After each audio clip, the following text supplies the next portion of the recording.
trem passou por cima de mim, mas foi a morte que me libertou. Naquela plataforma ficou apenas o meu corpo. Minha alma foi levada para outro lugar. Um lugar fora do tempo, além das palavras. Vi luzes, senti presenças e toquei o sopro de Deus. Foi o fim da dor e o início da verdade. Prepare-se. Esta história vai mudar sua forma de enxergar a vida e o que vem depois.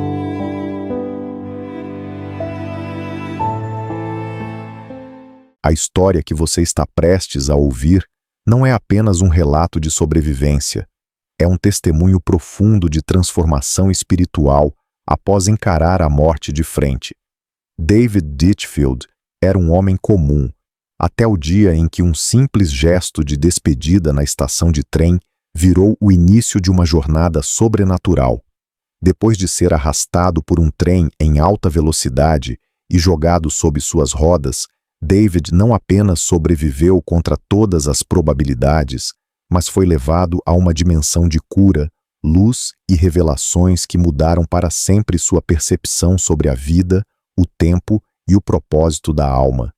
Neste vídeo, vamos mergulhar nessa experiência quase impossível de acreditar, mas que David viveu com todos os sentidos e que hoje compartilha como uma missão. Alguns dias antes do acidente, minha vida estava por um fio.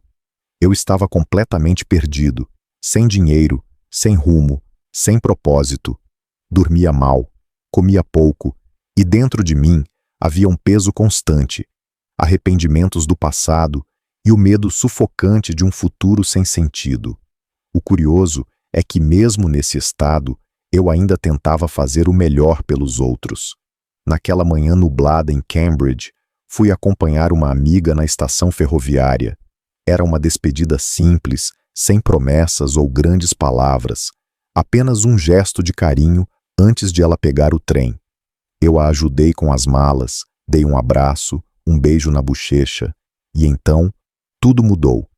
Enquanto me afastava para sair do trem, a porta automática se fechou repentinamente, prendendo o canto inferior do meu casaco. Tentei me soltar desesperadamente, puxando com força, mas nada funcionava. O motor começou a rugir. O trem estava prestes a partir, e foi naquele instante que percebi. Eu não ia conseguir sair. O pânico tomou conta. O trem arrancou com velocidade e meus pés escorregaram. Fui arrastado pela plataforma e então, engolido pelas rodas. Senti meu corpo sendo dilacerado, como se estivesse dentro de uma máquina agressiva e violenta, escura e caótica. A dor era insuportável. Cada segundo parecia eterno. Mas por um milagre, sobrevivi. Os paramédicos chegaram rapidamente, saltaram nos trilhos, rasgaram minhas roupas, me colocaram na ambulância. No hospital, uma equipe de médicos já aguardava para me operar. Meu corpo estava em frangalhos, mas minha consciência, essa estava em outro lugar. Foi como se eu tivesse saído de mim. Deixei a maca, a correria dos médicos, a dor e o sangue para trás. Me encontrei num espaço escuro, mas acolhedor. Não sentia medo, apenas paz.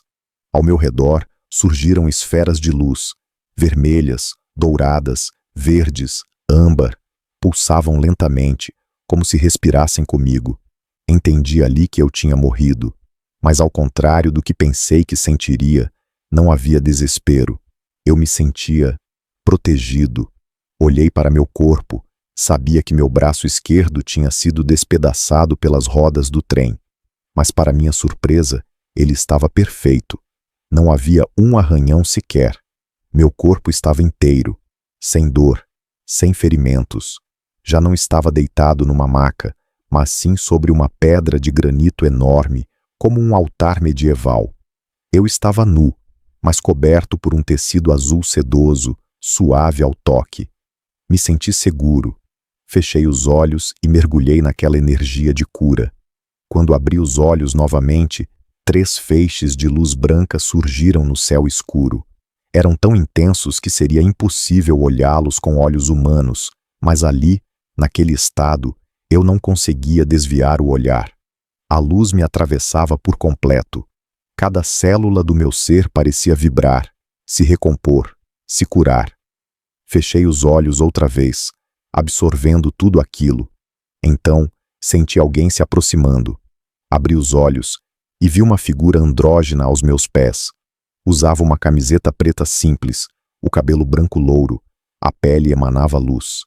Sem dizer nada, me transmitia uma sensação. Você está seguro, está protegido. Era como se eu o conhecesse desde sempre. Sorri de volta, com lágrimas nos olhos. Logo percebi duas mulheres ao meu lado. À direita, uma jovem de pele escura, cabelos castanhos longos e um vestido simples. À esquerda, uma mulher com traços que pareciam indígenas, talvez brasileira, talvez americana. Suas mãos pairavam sobre meu corpo, irradiando uma energia de amor incondicional. Mas não era apenas cura física. Elas estavam curando minhas feridas da alma. Cada camada de dor, cada peso do passado. Era como se estivessem sendo descascados, como cascas secas que caíam e revelavam minha essência mais pura. Nesse momento, compreendi o quanto minha vida tinha sido consumida pelo medo. Medo do que fiz no passado, medo do que não conquistei, medo de um futuro que nem existia. Mas ali, naquela dimensão, o tempo não existia. Só existia o agora. E naquele presente eterno, eu me senti livre. Então pensei na minha mãe, em como ela devia estar em choque no hospital, chorando. Mas ao pensar nela, não senti culpa. Senti amor. Amor puro, sem peso, sem exigência. Quis vê-la. Me inclinei para fora da pedra. Mas em vez do hospital, vi um espetáculo indescritível. Uma cachoeira cósmica de estrelas caindo como um véu de luz, atravessando galáxias. Era como observar o coração do universo, e eu fazia parte dele. Foi então que senti, algo mudou. A energia ao meu redor ficou mais intensa. Abri os olhos e vi um túnel de luz branca, cercado por chamas vivas, surgindo através do cosmos. Em vez de medo, senti alegria, porque aquela luz, era Deus.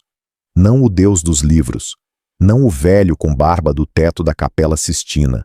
Aquilo era a fonte, o Criador, e cada célula do meu corpo vibrava com amor diante dele. E então, fui puxado de volta. Voltei para o hospital. A dor voltou com tudo. Os sons, a confusão. Mas havia algo novo em mim, uma missão, um propósito. Eu tinha visto a verdade. E quando me recuperei, peguei pincéis. Comecei a pintar. Sem nunca ter estudado arte, pintei as visões que vivi. E depois, comecei a compor músicas, orquestras inteiras, sem saber ler uma nota. Porque agora eu sabia. Tudo que importa está no presente. E quando você vive no agora, o universo inteiro canta com você. E quando ouvimos histórias como a de David, algo dentro de nós se move. Não é apenas curiosidade sobre o que acontece depois da morte. É um chamado silencioso para repensarmos como estamos vivendo agora. O que estamos carregando? Que dores antigas ainda seguramos, que não nos deixam respirar em paz? David passou por algo que ninguém jamais desejaria: ser arrastado por um trem em alta velocidade. Mas foi justamente no limite entre a vida e a morte que ele encontrou aquilo que tanto buscava: paz, propósito e uma conexão profunda com algo muito maior. Talvez você não precise viver um trauma para redescobrir sua essência. Talvez hoje, agora mesmo, seja o momento de olhar para dentro e perguntar: estou vivendo de verdade? Estou presente? Ou estou preso ao que já passou ou ao que ainda nem aconteceu? A história dele não é apenas sobre sobrevivência, é sobre renascimento. E se você chegou até aqui, talvez seja porque uma parte sua também esteja pronta para florescer. Se essa mensagem tocou você, inscreva-se no canal, compartilhe este vídeo com alguém que esteja precisando ouvir isso. E lembre-se, o presente é o único tempo que realmente temos. E é nele que mora a cura.